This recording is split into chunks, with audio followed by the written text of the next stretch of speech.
ಒಳ್ಳೆ ಸುಧಾಕರ್ ರೆಡ್ಡಿ ಅವ್ರಿಗೆ ಒಳ್ಳೆ ಹೆಸರು ಎಲ್ಲಿ ಬಂದ್ಬಿಡುತ್ತೋ ಅಂತ ಈ ಅಪೋಸಿಷನ್ ಅವ್ರು ಸೇರಿ ಯಾರೂ ಮಾಡದೇ ಇರೋಂಥ ಆರೋಪಗಳು ಮೊಹಮ್ಮದ್ ಶಫೀಕ್ ಅನ್ನೋರು ಮಾಡೋರು. ರಸ್ತೆ ರಾತ್ರೋರಾತ್ರಿ ಏನ್ ಬೇಕಾದ್ರೂ ಆಗೋಗುತ್ತೆ ಚಿಂತಾಮಣಿಯಲ್ಲಿ.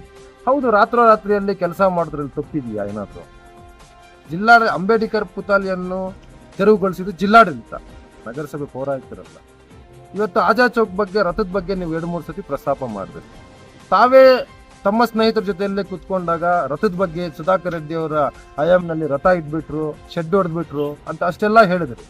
ಇವತ್ತು ಅಲ್ಲಿ ಎತ್ಸೋ ಯಾರಾದ್ರೂ ಎಲ್ಲಾ ಸಾರ್ವಜನಿಕ ಪ್ಲೇಸ್ ಆ ಚೌಕ್ ಇವತ್ತು ದಲಿತ ಇದರಲ್ಲಿ 1.5 ಕೋಟಿ ವೆಚ್ಚದಲ್ಲಿ ಯಾವ ರೀತಿ ಅಭಿವೃದ್ಧಿ ಆಗ್ತಾ ಇದೆ, ಅದೇ ರಥ ಅಲ್ಲಿ ಇದ್ದಿದ್ರೆ ಯಾರಿಗೂ ಸಾಮಾಜಿಕವಾಗಿ ನೋಡಿ ಯಾವ ಒಂದು ಧರ್ಮಕ್ಕೂ ಆ ರಥ ಅಡ್ಡ ಇದ್ದಿದ್ದಲ್ಲ, ಮತ್ತೊಂದು ಇದ್ದಲ್ಲ. ಕಾಮಗಾರಿ ಅಲ್ಲಿ ಕೆಲಸ ಮಾಡಬೇಕಾಗಿತ್ತು, ಅಭಿವೃದ್ಧಿ ಮಾಡಬೇಕಾಗಿತ್ತು.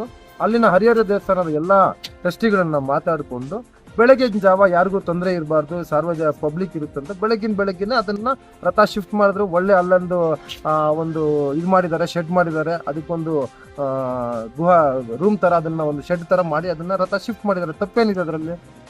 ಈ ತರ ನೀವು ಕಮಿಷನರ್ ಬಗ್ಗೆ ಹೇಳ್ತೀರಾ. ಕಮಿಷನರ್ ಬಗ್ಗೆ ಹೇಳೋರು ಇದನ್ನ ನೀವು ಹೇಳ್ತೀರಲ್ವಾ? ಇಡೀ ದೇಶದಲ್ಲಿ ಯಾವುದೇ ಒಬ್ಬ ರಾಜಕಾರಣಿ ಅಫಿಷಿಯಲ್ ಆಗಿರೋ ಉದಾಹರಣೆ ಇದೆಯೇನ್ರಿ? ಒಬ್ಬ ಕಮಿಷನರ್ ಇಲ್ಲಿ ಬಿಟ್ರೆ ಇನ್ನೆಲ್ಲಾದ್ರೂ ಹೋದ್ರೆ ಆತನ ಕಮಿಷನರ್ ಅಥವಾ ಅಧಿಕಾರಿನೇ. ಪ್ರಮೋಟ್ ಆದ್ರೆ ಹೈಯರ್ ಎಜುಕೇಶನ್ ಆಗ್ತಾ ಹೈಯರ್ ಪೋಸ್ಟ್ಗೆ ಹೋಗ್ತಾನೆ, ಡಿಮೋಟ್ ಆದ್ರೆ ಇನ್ನೊಂದು ಪೋಸ್ಟ್ಗೆ ಹೋಗ್ತಾನೆ. ಆದ್ರೆ ಆತನ ಸರ್ಕಾರಿ ಅಧಿಕಾರಿನೇ. ಯಾವುದೇ ಕಾರಣಕ್ಕೆ ನಿಮ್ ತರ ರಾಜಕಾರಣಿಗಳು ನಮ್ಮ ತರ ರಾಜಕಾರಣಿಗಳು ಎಷ್ಟು ಉದಾಹರಣೆ ಇಲ್ಲ. ಇವತ್ತು ಭಾಸ್ಕರ್ ರೆಡ್ಡಿ IPS ಅವರು ರಿಟೈರ್ಡ್ ಆದ್ಮೇಲೆ ರಾಜಕಾರಣಕ್ಕೆ ಬಂದಿಲ್ವಾ? ಇದೇ ಅಫಿಷಿಯಲ್ ಅರವಿಂದ್ ಕೇಜ್ರಿವಾಲ್ IRS ಇದ್ದಾಗ ಆತನ ರಾಜೀನಾಮೆ ಕೊಟ್ಬಿಟ್ಟು ಈ ದೇಶದ ದೆಹಲಿಯಲ್ಲಿ CM ಆಗಿಲ್ವಾ? ಆದ್ರೆ ಒಬ್ಬ ರಾಜಕಾರಣಿ ಯಾರಾದ್ರೂ ಒಬ್ರು ತೋರಿಸಿ ನೀವು. ರಾಜಕಾರಣಿ ಬಿಟ್ಟು ಅಫಿಷಿಯಲ್ ಆಗಿರೋದು ಒಬ್ಬ ರಾಜಕಾರಣಿ ಉದಾಹರಣೆ ಕೊಡಿ.